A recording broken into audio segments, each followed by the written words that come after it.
ಬಾಗಲಕೋಟೆ ವಿಧಾನಸಭಾ ಕ್ಷೇತ್ರದ ಉಪಚುನಾವಣೆ ಮುಗಿದಿದ್ದೇ ತಡ. ಜೂನ್ ತಿಂಗಳಿನಲ್ಲಿ ವಿಧಾನಸಭೆಯಿಂದ ವಿಧಾನ ಪರಿಷತ್ತಿನ 13 ಸ್ಥಾನಗಳಿಗೆ ಚುನಾವಣೆ.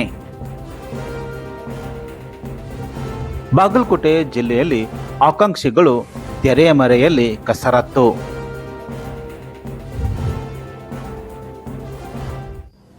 ಮೇಲ್ಮನೆ ಸ್ಥಾನದ ಮೇಲೆ ಕಣ್ಣಿಟ್ಟಿರುವ ಮುಖಂಡರೆಲ್ಲ ಉಪಚುನಾವಣೆಯಲ್ಲಿ ಸಕ್ರಿಯ.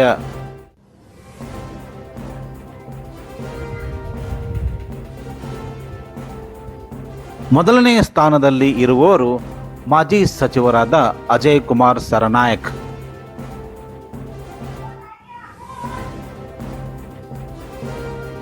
ಬಾಗಲಕೋಟೆ ಜಿಲ್ಲಾ ಕೇಂದ್ರ ಸಹಕಾರಿ ಬ್ಯಾಂಕಿನ ಅಧ್ಯಕ್ಷರಾಗಿ 10 ವರ್ಷಗಳ ಕಾಲ ಸೇವೆ ಸಲ್ಲಿಸಿದ್ದಾರೆ. ಕೆಪಿಸಿಸಿ ಉಪಾಧ್ಯಕ್ಷ ಅಜಯ್ ಕುಮಾರ್ ಸರನಾಯಕ್ ಅವರ ಹೆಸರು ಪ್ರಮುಖವಾಗಿ ಕೇಳಿಬರುತ್ತಿದೆ.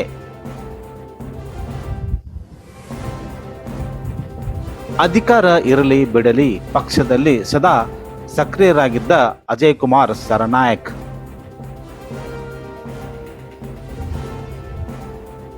ಈಗಾಗಲೇ ಅನೇಕ ಬಾರಿ ಅವರ ಹೆಸರು ಮೇಲ್ಮನೆ ಸ್ಥಾನಕ್ಕೆ ಕೇಳಿ ಬಂದಿತ್ತಾದರೂ ಪಕ್ಷದಲ್ಲಿನ ತೀವ್ರ ಪೈಪೋಟಿಯ ಪರಿಣಾಮದಿಂದಾಗಿ ಅವರಿಗೆ ಅವಕಾಶ ಸಿಕ್ಕಿರಲಿಲ್ಲ. ಈ ಬಾರಿ ಅವಕಾಶ ಸಿಗಬಹುದು ಎನ್ನುವ ವಿಶ್ವಾಸದಲ್ಲಿ ಪ್ರಯತ್ನ ನಡೆಸಿದ್ದಾರೆ ಅಜಯ್ ಕುಮಾರ್ ಸರನಾಯಕ್. ಮುಖ್ಯಮಂತ್ರಿ ಸಿದ್ದರಾಮಯ್ಯ ಹಾಗೂ ಉಪಮುಖ್ಯಮಂತ್ರಿ ಡಿ.ಕೆ. ಶಿವಕುಮಾರ್, ಹಿರಿಯ ಕಾಂಗ್ರೆಸ್ಸಿಗರಾಗಿರುವಂಥ ಆರ್.ವಿ. ದೇಶಪಾಂಡೆ ಹಾಗೂ ಸಚಿವರಾದ ಎಂ.ಬಿ. ಪಾಟೀಲ್ ಸೇರಿದಂತೆ ಇತರರೊಡನೆ ಒಡನಾಟ ಚೆನ್ನಾಗಿ ಇದೆ. ಅಜಯ್ ಕುಮಾರ್ ಸರನಾಯಕ ನಂತರ ಮುಸ್ಲಿಂ ಸಮುದಾಯದ ಮಹಿಳಾ ಮುಖಂಡೆ ಹೆಸರು ಮುನ್ನೆಲೆಗೆ ಬಂದಿದೆ. ಜೀನತ್ ಜಾಕೀರ್ ಅವರಿಗೆ ವಿಧಾನ ಪರಿಷತ್ತಿನ ಸದಸ್ಯ ಸ್ಥಾನ ನೀಡುವಂತೆ ಬೆಂಬಲಿಗರು ದುಂಬಾಲು ಬಿದ್ದಿದ್ದಾರೆ. ಸಚಿವ ಜಮೀರ್ ಅಹ್ಮದ್ ಸೇರಿದಂತೆ ಇತರ ಮುಸ್ಲಿಂ ಮುಖಂಡರು ಜೀನತ್ ಪರವಾಗಿ ಬ್ಯಾಟಿಂಗ್. ಅಲ್ಪಸಂಖ್ಯಾತ ರಾಜ್ಯ ಘಟಕದ ಉಪಾಧ್ಯಕ್ಷೆ ಆಗಿರುವಂಥ ಜೀನತ್ ಜಾಕೀರ್ ಉಪಚುನಾವಣೆಯಲ್ಲಿ ಮುಸ್ಲಿಂ ಸಮುದಾಯದ ಕಾಂಗ್ರೆಸ್ ಪರವಾಗಿ ನಿಂತು ಜಯ ಗಳಿಸುವಂತೆ ಮಾಡಿದ್ದಾರೆ. ಮುಸ್ಲಿಂ ಸಮುದಾಯದ ಮಹಿಳೆಯರಿಗೆ ಪ್ರಾಶಸ್ತ್ಯ ನೀಡುವಂತೆ ಮುಖಂಡರು ಸಿಎಂ ಹಾಗೂ ಡಿಸಿಎಂಗೆ ದುಂಬಾಲು ಬಿದ್ದಿದ್ದಾರೆ.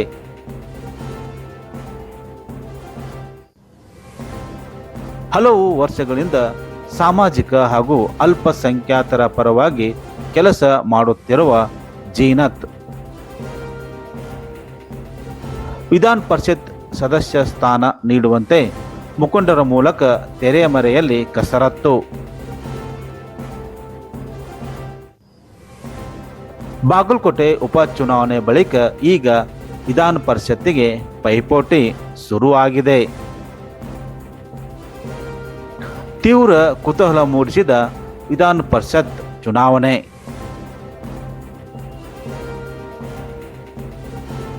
ಬಾಗಲಕೋಟೆ ಜಿಲ್ಲೆಯಲ್ಲಿ ಹೆಚ್ಚಾಗುತ್ತಿರುವ ಆಕಾಂಕ್ಷಿಗಳ ಪಟ್ಟಿ. ಸಾರ್ವಜನಿಕ ವಲಯದಲ್ಲಿ ಚರ್ಚೆಗೆ ಗ್ರಾಸವಾಗುತ್ತಿರುವ ವಿಧಾನ ಪರಿಷತ್ ಚುನಾವಣೆ.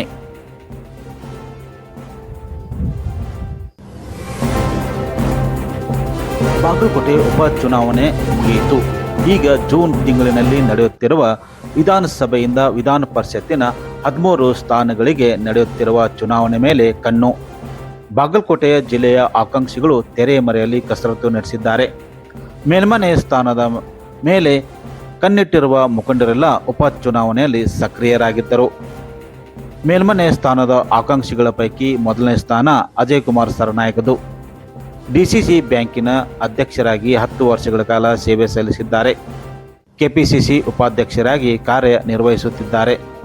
ಅಧಿಕಾರ ಇರಲಿ ಬಿಡಲಿ ಪಕ್ಷದ ವಿಷಯದಲ್ಲಿ ಸದಾ ಸಕ್ರಿಯರಾಗಿದ್ದರು. ಈಗಾಗಲೇ ಅನೇಕ ಬಾರಿ ಅವರ ಹೆಸರು ಕೇಳಿಬಂದಿತ್ತು.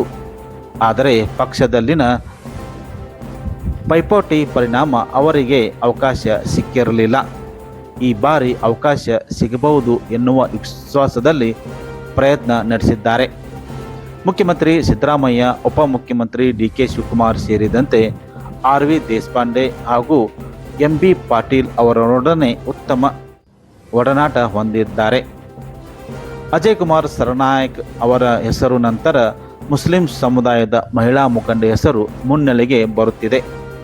ಜೀನತ್ ಜಾಕೀರ್ ಅವರಿಗೆ ವಿಧಾನ ಪರಿಷತ್ ಸದಸ್ಯ ಸ್ಥಾನ ನೀಡುವಂತೆ ಬೆಂಬಲಿಗರು ದುಂಬಾಲು ಬಿದ್ದಿದ್ದಾರೆ. ಸಚಿವ ಜಮೀರ್ ಅಹ್ಮದ್ ಸೇರಿದಂತೆ ಇತರ ಮುಖಂಡರು ಜೀನತ್ ಪರವಾಗಿ ಬ್ಯಾಟಿಂಗ್ ಮಾಡುತ್ತಿದ್ದಾರೆ.